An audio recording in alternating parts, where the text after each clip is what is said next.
Hey, it's Miss Moncrief, your art teacher here. I'm going to read Chapter 9, Ralph Takes Command. It was a sad night for Ralph, a sad and lonely night. If he went back to the mouse hole, his mother was sure to worry him with embarrassing questions about the motorcycle. She would also expect him to help clean up after the family reunion.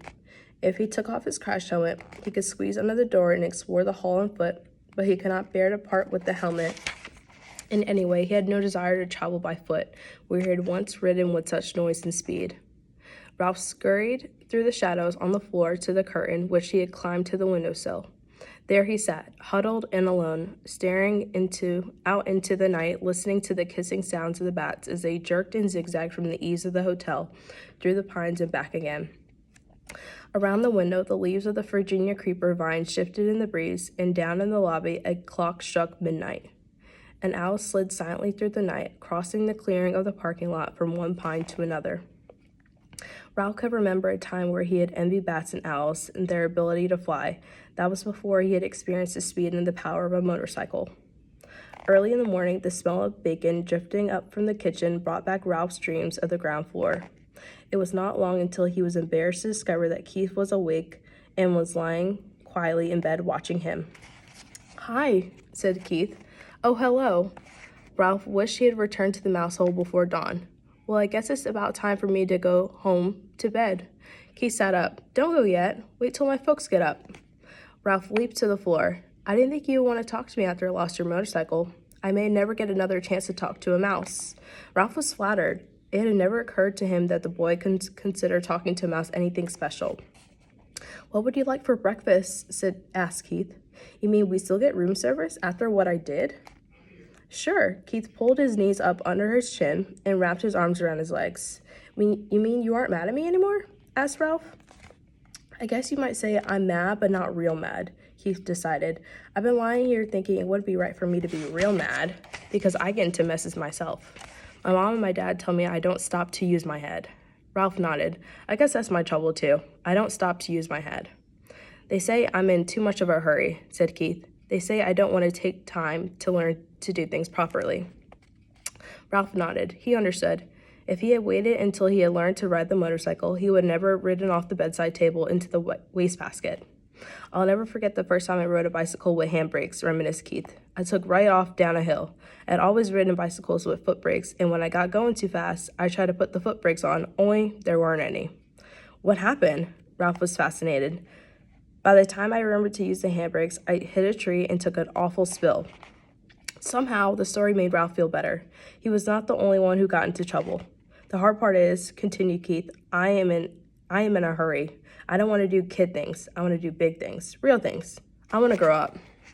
"You look pretty grown up to me," said Ralph.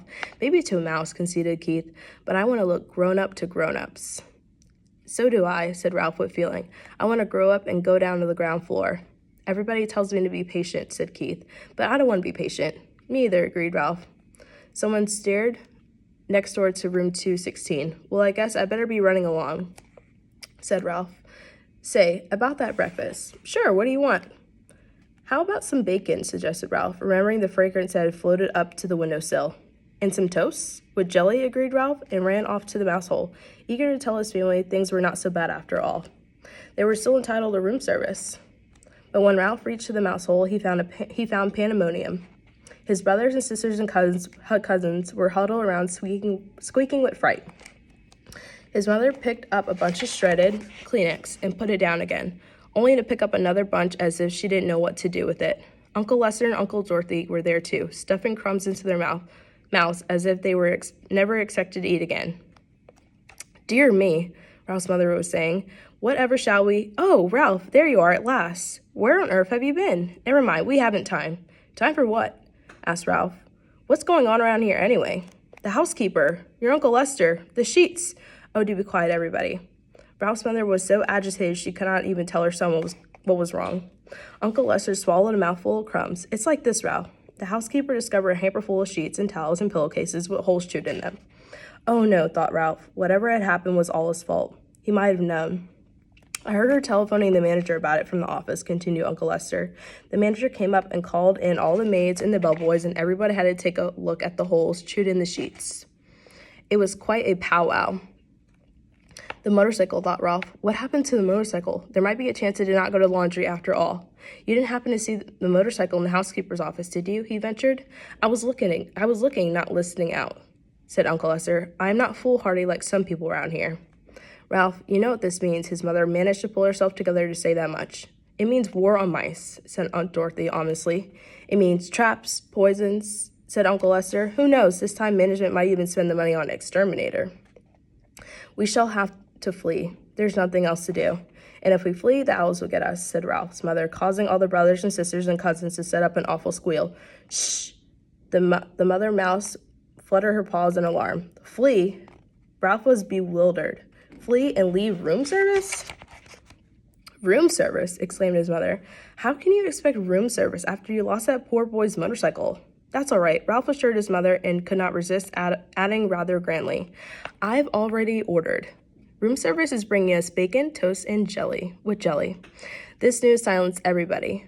A breakfast of bacon and toast with jelly delivered to the mouse hole without being first dropped on the carpet was not to be abandoned lightly.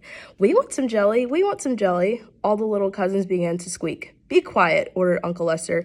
Do you want them to find us? Ralph knew that no matter what the others chose to do, he was not going to flee from the hotel, not until he found out what had happened to the motorcycle. He was very sure of this, and all at once he felt calm and clear-headed, as he had never felt before. He knew exactly what his family should do. Be quiet, everybody, Ralph ordered, standing up straight so all his relatives could see him. I will tell you what we're going to do. See here, Ralph, interrupted Uncle Lester. You are pretty young to be giving orders to your elders.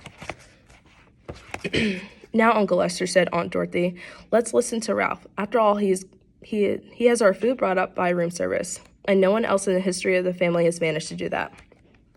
This silenced Uncle Lester, and Ralph was allowed to continue. What we should do is keep quiet for a few days.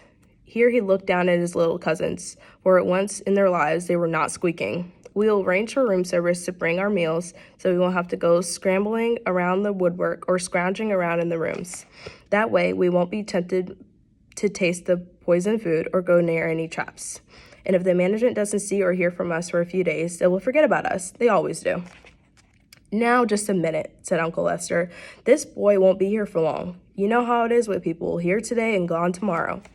Ralph had the answer, and this is only Sunday. He will be here until Tuesday because Monday is the 4th of July, and his father says he won't drive in holiday weekend traffic. He always brings us plenty, and if we don't stuff ourselves, we can save enough to last until management forgets about us.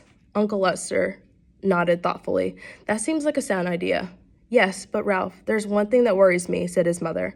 How are we going to tip room service? When people have a waiter bring food to the room, they always give him a coin or two for his service. We haven't any money. Ralph had not thought of this. If we're going to continue to accept room service, we must do the right thing, insisted his mother.